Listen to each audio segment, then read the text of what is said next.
अभियान के तहत हम लोगों के घर घर जाएंगे। दिल्ली के एम्स में आज 2 से 18 साल तक के छोटे बच्चों पर वैक्सीन का क्लिनिकल ट्रायल शुरू कर दिया गया है। इस हवाले से डॉक्टर संजय राय ने न्यूज़ 18 से खास बातचीत की। तीसरी लहर की चर्चा के बीच दिल्ली एम्स में छोटे बच्चों पर क्लिनिकल ट्रायल शुरू कर दिया गया है। हमारे साथ बात करने के लिए डॉक्टर संजय के राय हैं। सर, शुक्रिया आपका न्यूज़ 18 से बात करने के लिए। आज से क्लिनिकल ट्रायल शुरू हो रहा है दिल्ली एम्स में। कितने बच्चों को आज से शुरू किया जाएगा और क्या पूरी प्रक्रिया रहेगी इसकी? प्रक्रिया तो सेम ही है जो क्लिनिकल ट्रायल्स की होती है। जो एडल्ट में प्रक्रिया अपनाई गई थी वही प्रक्रिया यहाँ भी अपनाई जाएगी।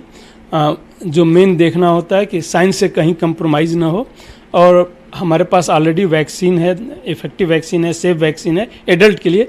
बच्चों के लिए नहीं था कोई भी कि सेफ वैक्सीन हो, इफेक्टिव वैक्सीन हो, कि कल अगर बच्चों को देने की ज़रूरत पड़े तो हमारे पास उसका जो है डेटा होना चाहिए कि बच्चों के लिए कोई सेफ वैक्सीन एक ऑप्शन अवेलेबल है।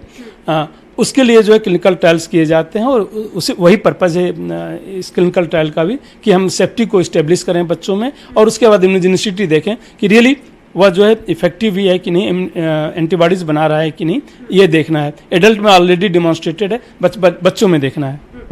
कितनी उम्र से कितनी उम्र तक के बच्चों को इसमें शामिल किया गया है, और क्या कंसेंट को लेकर क्या है, मतलब अभिभावक जो है वो कंसेंट दे रहे हैं किस तरह से? नहीं, इसमें जो है थोड़ा सा वही डिफरेंट होता है जो एडल्ट में और बच्चों में होता है, क्योंकि बच्चे खुद 18 साल से कम का अगर बालिग कोई नहीं है तो 18 साल से कम के बालिग नहीं होते तो अपना कंसेंट नहीं दे सकते। तो उसमें अभिभावक उसका कंसेंट देते हैं, जो पेरेंट्स होते हैं या उनका जो केयर गिवर होता है वह उसका जो है कंसेंट देता है, और कंसेंट देने के बाद बच्चों को भी हम इन्फॉर्म करते हैं और इसकी पूरी प्रक्रिया की वीडियो रिकॉर्डिंग की जाती है कि आपने पूरी तरीके से समझाया कि नहीं।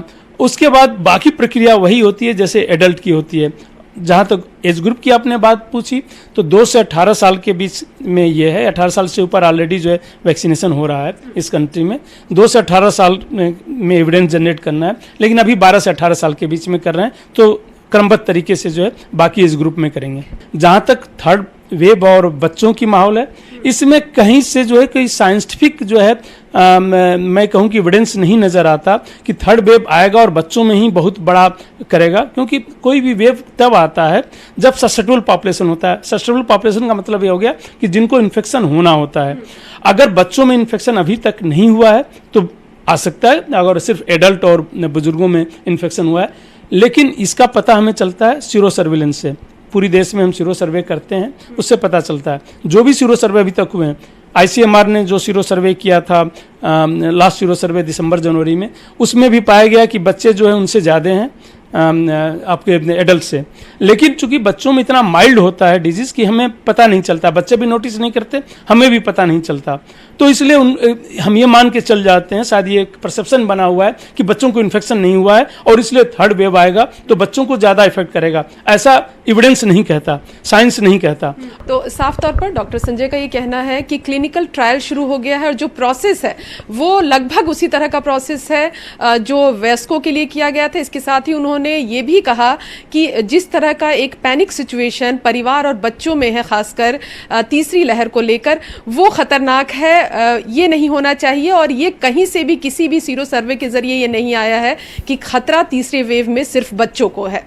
कैमरा पर्सन सोनू के साथ रंजीता झा, न्यूज़ 18 नेटवर्क।